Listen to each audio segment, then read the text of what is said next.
next reader is Deb Nies. Deb, once an EDI specialist, what is that? Deb is still trying to figure out what she wants to be when and if she ever grows up. She is in touch with her inner child. It's the outer adult that she has a problem with. Deb now works from home as a social media consultant and resides in the only Wanakee in the world with her partner Linda and daughter Hannah. Deb is reading Puberty, aka When Things Get Hairy.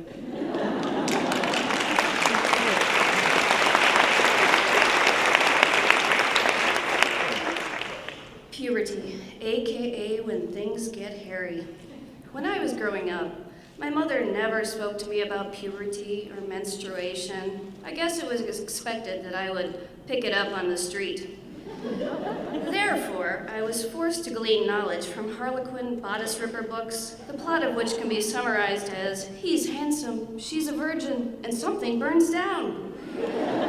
Very entertaining for a preteen girl, but not very enlightening.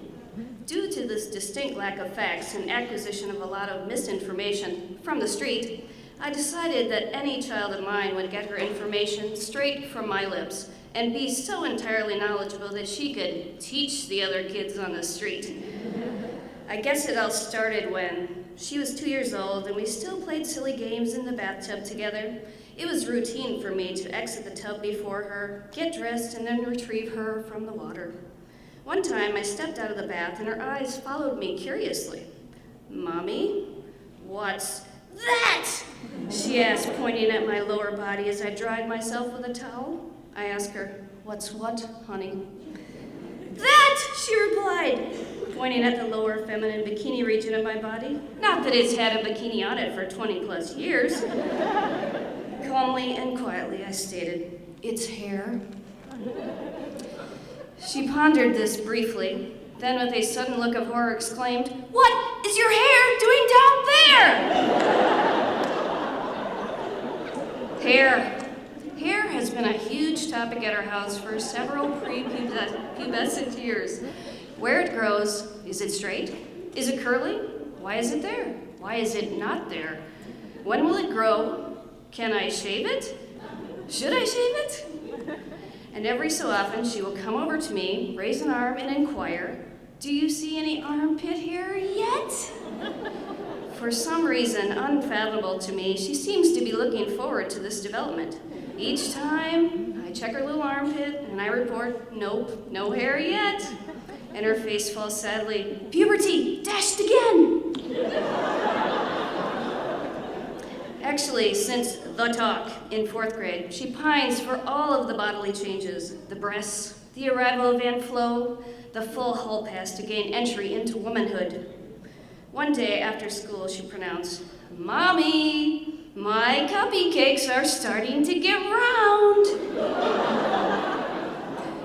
Which leads her to comment on my own set, frequently. "Mommy, your boobies are huge, like banana bread loaves. I hope mine grow as long as yours one day."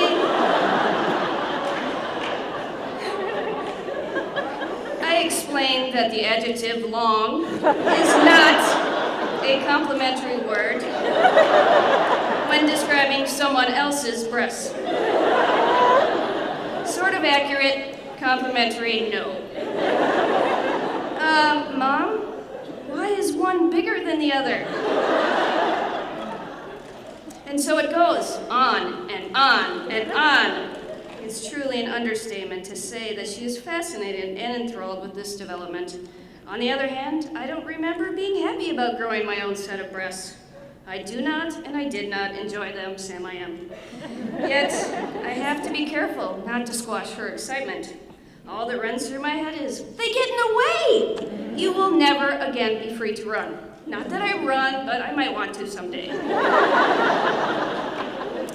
So when her eyes light up and she exclaims, "I think that they're growing bigger," I just nod and smile and agree. Who am I to rain on her breast parade?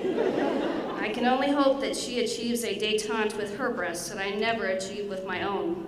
And of course, I can secretly hope that she gets her dad's breasts instead of mine. Breast acquisition subsequently led to a discussion about periods that culminated in both of us running through the house with maxi pads stuck to our foreheads. And after our shenanigans, we decided that when glorious Aunt Flo arrives for her first visit, it will be a special time and we will celebrate accordingly. We will go to a spa, pamper ourselves, and celebrate being women. A few days later, I found her reading the book Period at the breakfast table. She does her own research, you know. And she says to me, "Hey, Mommy, look at the name of this chapter. It's entitled, What Happens When I Get My Period?" She looked at me and said, "I know what happens.